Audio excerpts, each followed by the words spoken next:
Teach you guys a couple of the basics that worked for me throughout my career. Number one, if you can't see the ball, you can't play cricket. So what worked for me was to keep my eyes parallel to the ground.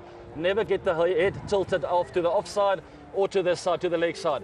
Keep the eyes nice and level, and then that moves me to point number two. Let the ball come into your space. I always talk about the box theory. If you don't play the ball in your space, you lose all control, and more importantly, you lose all power. Last but not least, my right foot. I wanted to keep my right foot flat for as long as possible through the shot, and I see too many youngsters get onto that right toe, and that's where they lose control. You call it a square up, and that's where you nick off to guys like Dale Steyn and Vern Philander. You don't want to be doing that. Let me introduce you guys to the SA20 Schools kids.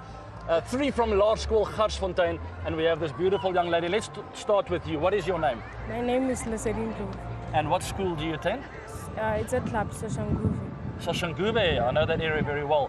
What do you do in cricket? Are you all-rounder or just a batsman or bowler? I'm an all-rounder. Alrighty.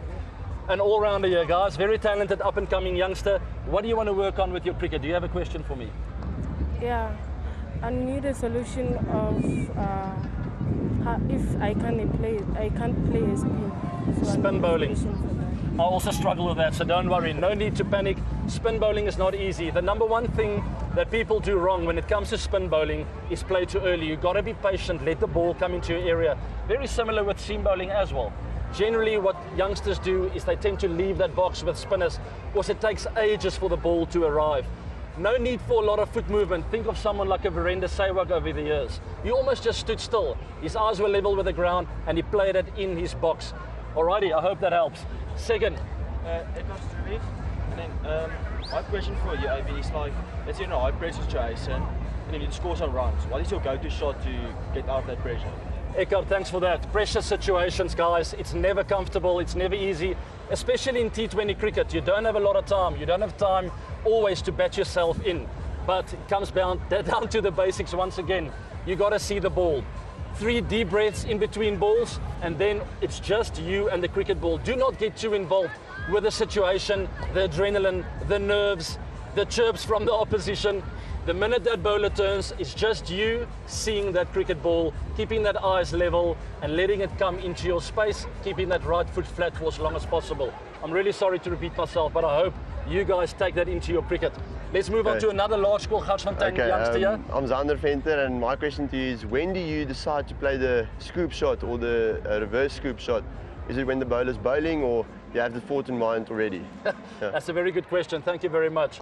It's a tricky question because throughout my career, sometimes I premeditated that shot, sometimes it sort of came naturally. But 9 out of 10 times, it is a premeditational shot where you read the situation of the game and you try and expose the bowler in a certain area. The 45 perhaps comes up, maybe even the deep square comes up. So now there's an area of weakness for him. But remember, he knows that. So he's going to try for me not to expose him in that area. So it's important always for me, in this case, to move a little bit later than usual, but be very decisive with my movements. I liked to sort of pretend like I'm going to give myself room, but then go over to the offside, keep that eyes very parallel, and then let it come into my space. And this cricket shot, specifically this one, comes down to huge commitment. You have to commit, you have to have your head on the ball, not fall over, stay on it for as long as possible, and it's a flick of the wrist to get it over to 45. Do not stagnate there.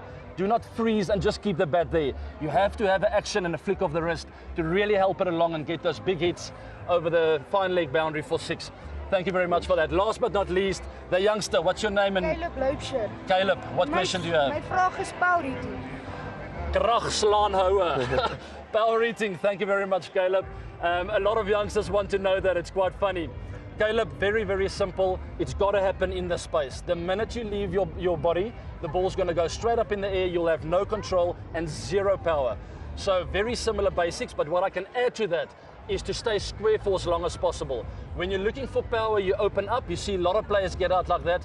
I watched Faf du Plessis the other night get out to Grabada like that, where you open up a little bit too soon and that ball flew off to the sweeper boundary. He got caught by a great catch from Devil Brevis. So all the basics still in place, guys.